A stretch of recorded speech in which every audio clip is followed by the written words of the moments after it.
ትላንትና የረዳን እግዚአብሔር ዛሬም ከኛ ጋር ነው። ስለዚህ እናምናለን እንጂ አንፈራም።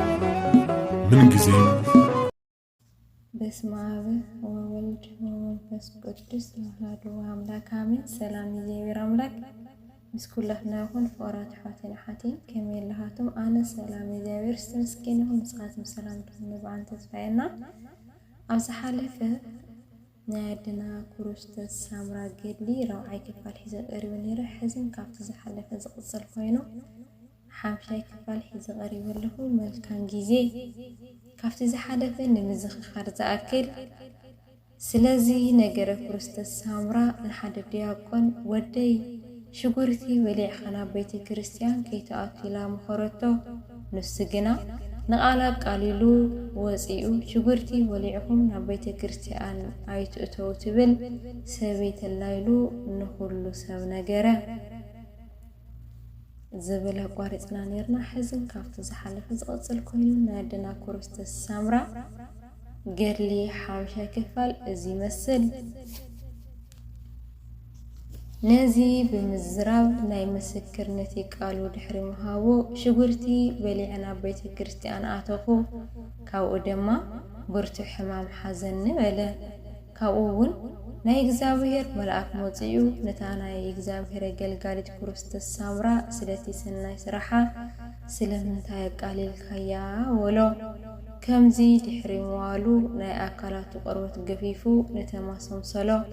ካብኡ ድማ ኣብ ጎደናታት እናዘርካ ናይ ክርስቶስ ሳምራ ትእዛዝ ስለ ዝተሓስኩ ወይ እውን ስለ ዘቃለልኩ ዝበፅሐኒ ሽግር ረእዩ ተመልኮት እናበልካ ንገር በለኒ በለ።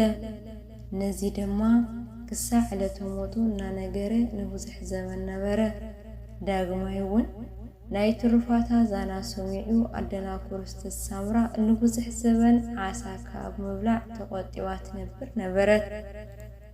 ካብ ዕለታት ሓደ መዓልቲ ማለት ብበዓለ ፋሲጋ ዓሳ ክትበልዕ ኣብ ሕልና ሓሳብ መጻ። ዓሳ ኣምፂኦም ኣብ መኣዲ ምስ ኣቕረቡላ ድማ ንኽትበልዕ ኢዳ ዘርገሐት። በዚ ጊዜ ወፍቕርተይ ክርስቶስ ሳምራ ኣቐዲንኪ ዓሳ ንኸይትበልዒ ዝኣትኺ ቃል ዘንጊዕኺ ሕጂ ክትበልዕ ደሊኺ ዝብል ካብ ላዕሊ ካብቲ ልዑል ቃል መፀ። ነዚ ምስ ሰምዐት ንኽትበልዑ ሒዛቶ ዝነበረት ዓሳ ቀልጢፋ ገደፈቶ።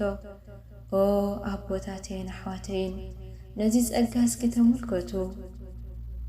ኣቦ ንወዱ ሰናይ ነገር ከም ዝመክር ናይ እግዚአብሔር አገልጋሊት ዝኾነት ኣደና ክርስቶስ ሳምራ ንእግዚአብሔር ዝኣተወቶ መጽዓ ንኸይትዝንግዕ ብቓል መልአክ ዘይኮነ ንሱ ባዕል መኸራ።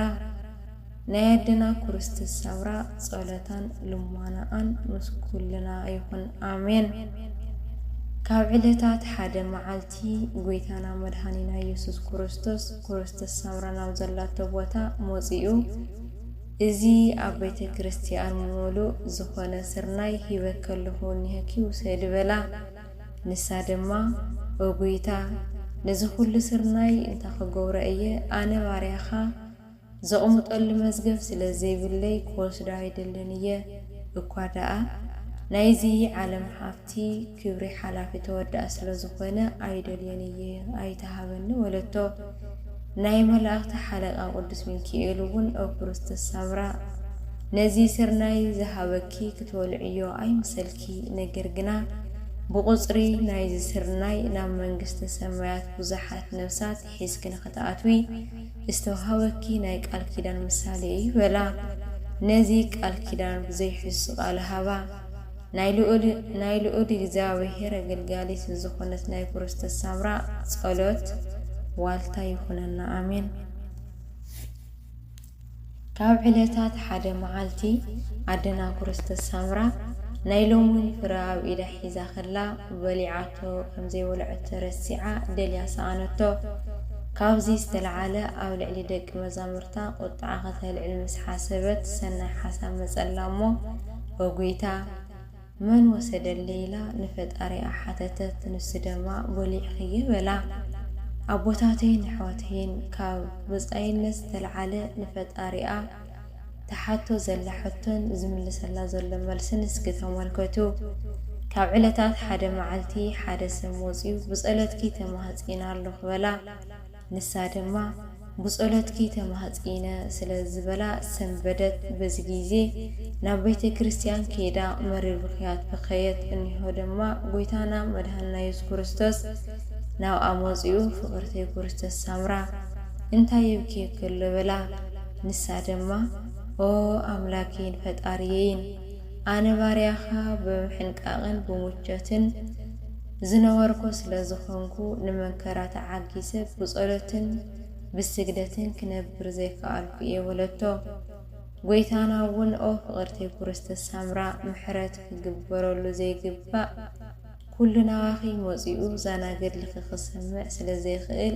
ኣየኺ ዳግም ልብኺ ብዙ ኣይሰንብድ ኣካልኺ እውን ኣይፍራሕ በላ ስለዝኾነ ድማ ገድልኺ ንምስማዕ ትሩፋትኪ ንምርኣይ ናባኺ ዝመፁ ተስፋ መንግስተ ሰማያት ክህቦም እየ ንስኸውን ናይ ኣቦይ ቅዱስ መንፈስ ብዝገለጸልኪ መጠን ካብ ሓዘኖም ንምጽንዕናዕ ስልጣን ከም ዘለኪ ተስፋ ሃብዮም ካብ ኣፈይ ዝወፀ ቃል ኣይሕሱን ቃለይ ሓቂ በላ ሕጂ እውን ንፍቅርቱ ክርስቶስ ሳምራ ዝሃባ ቃል ኪዳን እስኪ ተመልከቱ ዳግም እውን ጎይታና ኢየሱስ ክርስቶስ ብፈቃድ ኣቦይን ኣይሁድ ብዕለተ ዓርብ ዝወግኡኒ ጎድነይ ጥቡ በላ በዚ ግዜ ከምቲ ህፃን ናይ ኣዶጡ ዝጠዊ ናይ ጎይታና ናይ መድኃኒትና ኢየሱስ ክርስቶስ ብዕለተ ዓርብ ዝተወግአ ጎኑ ጠወበት ጎይታና መድኃኒትና ኢየሱስ ክርስቶስ ድማ ቶማስ ተወግአ ጎነይ ዳሰሰ ንስኺ ግና ጠወኺ እስኪ ካብ ዝዳሰሰን ካብ ዝጠወወን ኣይናኦም ይወልፁ ፍረድ በላ ከምዚ ምስ በላ ካብ ምዝራብ ስቕበለት ምስግና ፍቅርተ ክርስቶስ ሳምራ ተዛረብ በላ ንሳ ድማ ኦ ጎይታ ዝጠወወ ይበልጽ ወለቶ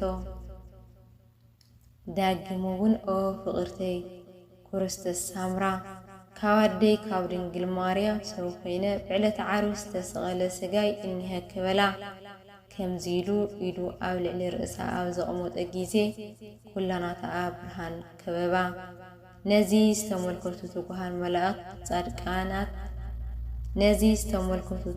መላእክት ጻድቃናት ሰማዕታት ደናግል መነኮሳት ኩሎም ፍጽም ተደነቑ ስለ ዝተዋሃባ ጸጋ ክብር ድማ መንፈሳዊ ቅንኣት ሓደሮም ኩላቶም ቅዱሳን ብሕብረት ናይ ነገስታት ንጉስ ናይ ገቶት ጌታ ንዝኾነ ኣምላኽ ምስገና ይግብኦ ወሉ ናይ ሰናይ ነገር ጸላእ ዝኾነ ዲያብሎስ እኳ ነዚ ኣብ ዝተመልከተ ግዜ ኮተወንዓኻ ዝፈትውን ፍቓድካ ዝፍጽሙን ኩሎም ክንድዚ ዝኣክል ዕጽፊ ድርብ ክብሪ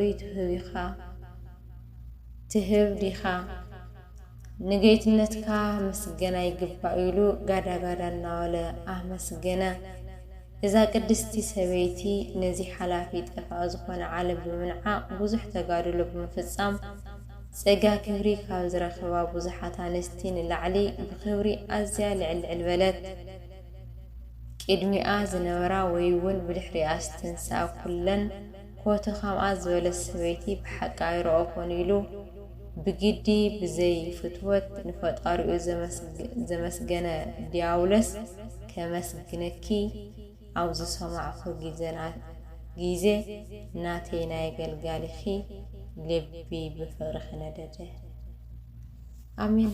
ስለ ቃሉ የቃሉ ባለቤት ቅዱስ እግዚአብሔር አብርሃም ዘህረስ ተመስገነ ይሁን። ናይድና ክርስቶስ ሳምራ ጸጋ በረከት ይሕደረና። ራብዓይ ክፋል እዚ መስል ሓምሻይ ክፋል እዚ መስል ሳድሻይ ክፋል ይቕጽል ዝወደቐ ዝተረፈ በኣፈ ቅዱሳን መላእክት ይተኣረመለይ። ስብሐት ለእግዚአብሔር ልዑል። ትላንትና የረዳን እግዚአብሔር ዛሬም ከኛ ጋር ነው። ስለዚህ እናምናለን እንጂ አንፈራም። ምን ጊዜም